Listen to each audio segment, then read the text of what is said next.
أعوذ بالله من الشيطان الرجيم. بسم الله الرحمن الرحيم. الحمد لله رب العالمين. الرحمن الرحيم. مالك يوم الدين. إياك نعبد وإياك نستعين. اهدنا الصراط المستقيم. صراط الذين أنعمت عليهم غير المغضوب عليهم ولا الضالين.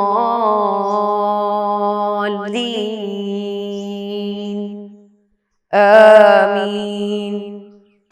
अस्सलाम वालेकुम रहमतुल्लाहि वबरकातुह। प्यारे बच्चों, तो पहले हम कुछ बताए थे, पिछले क्लास में क्या बताए थे? सुजूद सहवी के बारे में बताए थे। मैं जानता हूँ कि सब लोग कन्फ्यूजन में होंगे। उस्ताद आप सुजूद सहवी के बारे में बताए, सुजूद सहवी करना है नहीं करना है सब बोल के चले गए। हमारे चैप्टर के शुरू में वही बोलते, सुजूद सहवी के बारे में पहले हम बताए, कब करना है, कौन करना है, ये सब बताए। क्यों करना है आज इंशाअल्लाह हम पढ़ेंगे।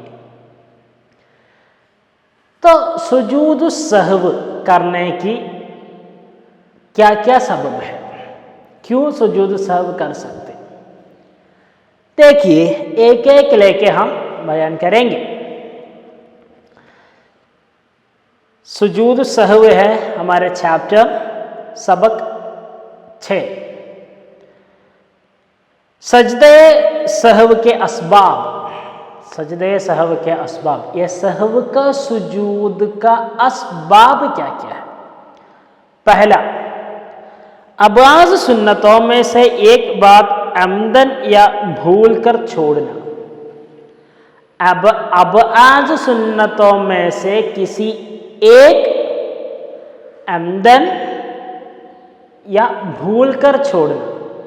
अमदन या भूल कर, यानी हम ऐसे ही जोड़ दिए, ऐसे कि नमाज पढ़ रहे हैं तो कुनूत पढ़ने का टाइम पे कुनूत नहीं पढ़े, ऐसे ही क्यों, भूल गया नहीं, ऐसे ही वो छोड़ दिए तो भी वो सुजूद सहव कर सकते। नहीं तो वो भूल गया, नमाज पढ़ रहा था और फजर की नमाज है, दूसरे रकात में इत्तिदाल सब हो के सुजूद में पहुँचे तो याद आया अल्लाह मैं भूल गया हूँ, कुनूत नहीं पढ़ा हूँ, ऐसे याद आए तो फिर क्या करना है? फिर उस वक्त कुछ करना नहीं, लास्ट क्या करना? अतहियात के लास्ट सलाम से पहले सुजूद सहव करना। तो अब आज सुन्नत क्या है तुम लोग पहले से ही पढ़े होंगे। पहले से तुम लोग जब ये फ़र्ज़ सुन्नत सब पढ़े तो वहाँ पे अब आज सुन्नत छोड़ दिए तो सुजूद सहव करना है, वो पहले से पढ़े होंगे, वो तो सही है। और आज हम ज़्यादा और भी 2-3 चीज़ों के बारे में चर्चा करेंगे। तो पहले के बारे में हम बताए, अब आज सुन्नतों में से एक बात अमदन या भूल कर छोड़ना, ऐसे हो तो क्या है? सुजूद सहव करना है। और दूसरा, अगर जानबूझकर करे तो नमाज बातिल होने वाली, अगर जानबूझकर करे तो नमाज बातिल होने वाली और भूल कर किए तो बातिल न होने वाली एक बात भूल कर करना। मसलन फ़िली फ़र्ज़ को ज़्यादा करना, यानी जैसे कि एक चीज़ जो हम खुद सोच समझ के ज़्यादा करके किया तो हमारी नमाज बातिल हो जाएगी, ऐसी एक चीज़ भूल कर करना। जैसे कि तुम लोग एक सुजूद, आपको 2 सुजूद है हर एक रकात में, तीसरी और एक सुजूद, जानबूझ के ऐसे किए तो जानबूझ के किसी एक फ़िली अमल ज़्यादा किए तो नमाज बातिल हो जाएगी। अच्छा, लेकिन भूल कर किए, जैसे कि 2 सुजूद करने बाद फिर भी कन्फ्यूशन, मैं अभी पहला किया कि दूसरा किया तो और एक किया, तो वहाँ पे क्या है, जानबूझ के नहीं है, वो भूल कर किया, यानी कि वो भूल गया कि वो दूसरा दोनों पहले से कर चुका है। जो जानबूझकर तीसरा सुजूद किया तो उसकी नमाज बातिल हो जाएगी, लेकिन जो भूलकर तीसरी सुजूद किया तो उसका बातिल नहीं होता है, लेकिन बस क्या काफ़ी है, वो एक सुजूद सहव देना काफ़ी है। और एक बार सुनिए वही। दूसरा है, अगर जानबूझकर करे तो नमाज बातिल होने वाली और भूल करे तो बातिल न होने वाली एक बात भूल कर करना। समझे? मसलन फ़िली फ़र्ज को ज़्यादा करना, किसी एक फ़ील ज़्यादा करना, फ़िली फ़र्ज जैसे रुकू, सुजूद, इतिदाल, ये सब ज़्यादा करना। तो अभी दोनों के बारे में बताया, पहले अब्बास सुन्नत में से किसी एक की छोड़ दिए तो और एक ये भी। और तीसरे में जाते हैं, पहले पढ़ता हूँ फिर बयान करूँगा, फिर और एक बार पढ़ेंगे। तीसरा, अगर गैर मकाम लाए तो नमाज बातिल न होने वाली एक कौली बात सिवाय उसके मकाम पर लाना। मसलन गैर क़ियाम में फातिहा या सूरा पढ़ना, रुकू से पहले कुनूत पढ़ना, अलबत्ता गैर मकाम पर तकबीर तहरीमा या सलाम को लाए या अमदन फ़िली फ़र्ज को लाए तो नमाज बातिल हो जाएगी। तो पहले बोलते, अगर गैर मकाम लाए तो नमाज बातिल न होने वाली एक चीज़, गैर मकाम पर एक कौली बात है, फ़ीली नहीं। फ़ीली बोले तो रुकू सुजूद ये सब है, ये सब अलग से किए तो नमाज बातिल ही हो जाएगी। लेकिन फातिहा के बाद तहियत पढ़ना, तशहुद पढ़ना, नहीं तो तशहुद में जाके फातिहा पढ़ना, ये सब गैर मकाम है। फातिहा का मकाम कब है? वो जब हम क़ियाम में है उस वक्त है, लेकिन उसके बाद सुजूद में या रुकू में सब जाके फातिहा पढ़ना, ऐसे एक फ़र्ज़ दूसरा जगह पे रखना, वो कौली हो तो नमाज बातिल नहीं होती, फ़ीली हो तो बातिल होती है। जी, जैसे कि कुनूत रुकू से पहले पढ़ना, फातिहा के बाद एक कुनूत पढ़ना, वैसे सब किए तो नमाज बातिल नहीं होती, लेकिन सुजूद सहव करना है। अगर गैर मकाम लाए तो नमाज बातिल न होने वाली एक कौली बात सिवाय उसके मकाम पर लाना। मसलन गैर क़ियाम में फातिहा या सूरा पढ़ना, रुकू से पहले कुनूत पढ़ना, अलबत्ता गैर मकाम पर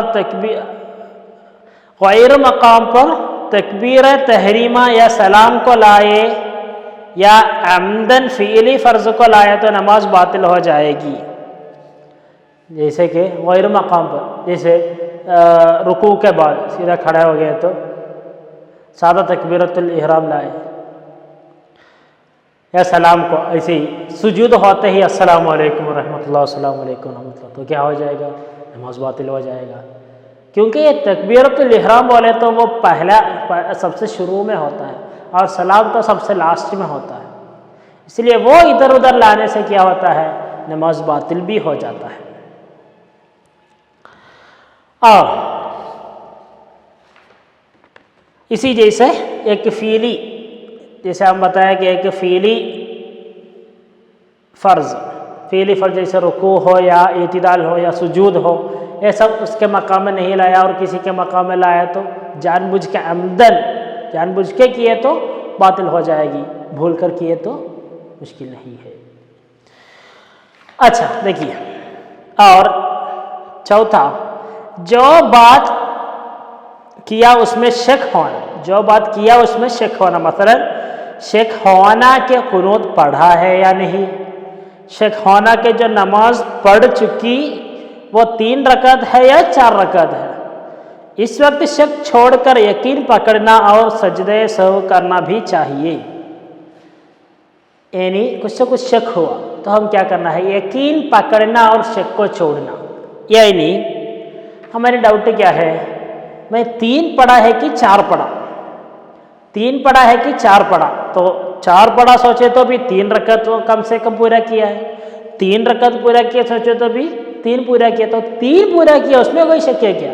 نہیں، لیکن چوتھی رکعت پڑھا ہے کہ نہیں اس میں شک ہے، تو وہ چوتھی رکعت کے چھوڑ کے جو یقین کا 3 رکعت ہے وہ ہم پڑھیں گے اور 1 رکعت ایکسٹرا بھی پڑھیں گے، اور یہ شک آنے کی وجہ سے کیا کریں گے؟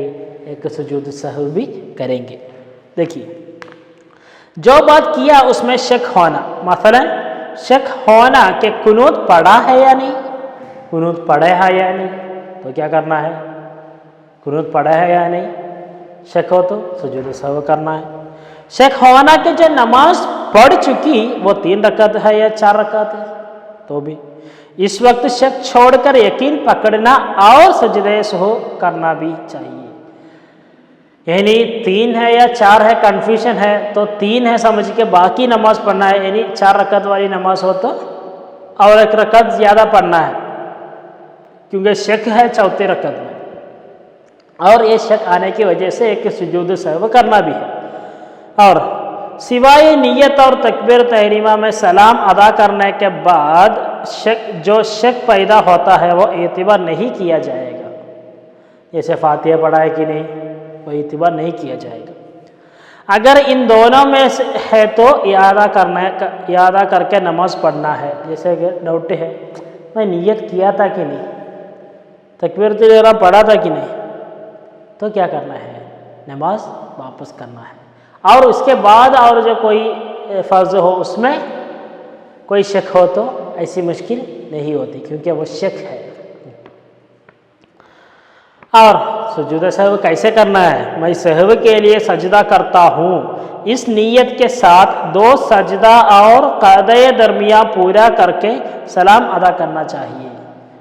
ایسی جو چیز، جیسے ہم ابھی 4 باتیں بتائیں، ایک ابال سنت چھوڑنا، اور ایک جو باطل ہونے والی چیز بھول کر کرنا، اور ایک جو قولی فرض وہ دوسرا کوئی مقام میں رکھنا، اور لاسٹ اور کوئی شک ہونا، ایسے سب ہوا تو سجود سہو کرنا ہے۔ کیسے؟